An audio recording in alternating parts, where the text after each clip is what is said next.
so the next tool is called the cleanup. How many ever had somebody say sorry to you and you know they didn't mean it? Yeah. How many ever had somebody say sorry to you and then the next day they do it again? Yeah. How many ever had somebody do this to you? Sorry. Or this one. Said it was sorry. You know, none of that works. How many ever had somebody do this to you? They didn't say this. They took about 5 minutes to say it, but here's what they really said. I'm really sorry, but it's your fault. You know, I mean, none of that works. And we get that all the time. And people say sorry and they really don't mean it. So what we created was a cleanup. Now the cleanup is a chance to really apologize, really make a commitment, really get forgiveness and move on and start it a new way and actually do something different. So again, this needs to come from your heart. Don't do a cleanup if you're not ready to do it or you really don't want to do it. Okay, because that's just like saying sorry and doing it again. So cleanup means you're really ready to commit to having a different way of doing things. A way that works for everybody. So there's 5 parts. It's actually pretty easy. The first part, the hardest, no one likes doing it. No one ever likes doing it. Admitting what you did wrong. By saying, I know that and then you finish the sentence like, I know that I was being mean to you, or I know that I took your stuff without asking, or I know that I wasn't playing the game fair, or I know that I was talking behind your back. Okay? So part 1, now here's the nice part. Instead of just doing part 1, now we get to clean it up. So then you apologize. And then you move on to the third part. Now here's the important thing with the third part. You're going to ask the question, and then you're going to let the person answer. What can I do to make it right? And give them a chance to answer. If you are answering this and someone asks you this, answer them in a nice way. Really say something that's possible and something you really need. Don't make something up funny, because then it kind of ruins the whole thing. But something like, what can I do to make it right? The person might say, well, be nice to me, or leave me alone, or quit talking behind my back, or leave my stuff alone. And there's just a lot of appropriate answers. So again, I'm going to go for the first 3 parts. Admitting what you did, apologizing, asking, then letting the person answer, and then after they answer, then telling them what you're going to do.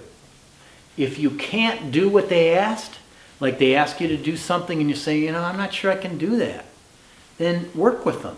Come up with something you're going to do. Do not say next time I will be nicer and then don't do it. Whatever you commit to here, make sure you keep your promise. This is like a promise. This is your word right here. Next time I'll be nicer to you. Next time I'll leave your stuff alone. Next time I'll ask first. Next time I won't talk behind your back. Okay? And the last part, asking for forgiveness. Will you forgive me? Now the person might not forgive you, so be ready for that. But I'm going to tell you, if someone ever says, will you forgive me, and you're not ready, instead of saying no is kind of like slamming a door shut. Keep the door open. And the way to do that is just to say something like, sure, I'm not ready yet, but maybe later. So it might sound like, will you forgive me? I'm not ready. Later. Okay, but keep that door open so we can go, maybe later you will be ready to forgive. And can I make a suggestion? If somebody asks you, will you forgive me, and they're really asking from their heart, you might want to forgive them. Because here's why. If you don't forgive them, it's something they did to you. They asked for forgiveness, they let it go. You're still carrying it around. Don't carry that stuff around. Forgive and let it go. You don't have to forget about it, but forgive. Let it go so it's not inside of you anymore.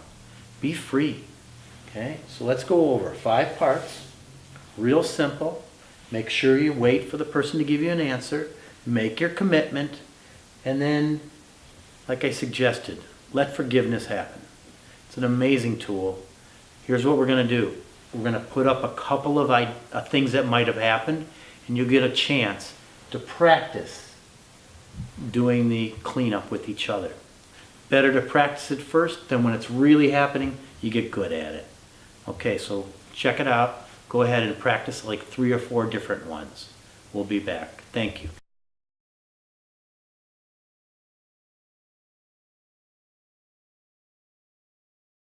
So remember to use both tools. Use them to solve your problems. Use them to create friendships. Use them to keep friendships. And I make a suggestion here. If someone's giving you an iMessage, listen.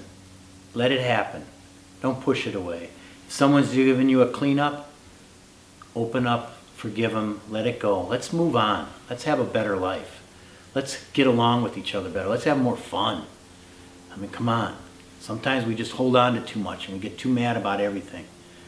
You know, we're at school with each other. We're at home with our families. We're with our friends hanging out, with our cousins.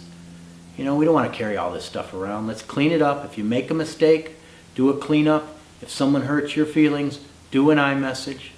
But do it from your heart. And thank you for listening to us. Remember your two tools.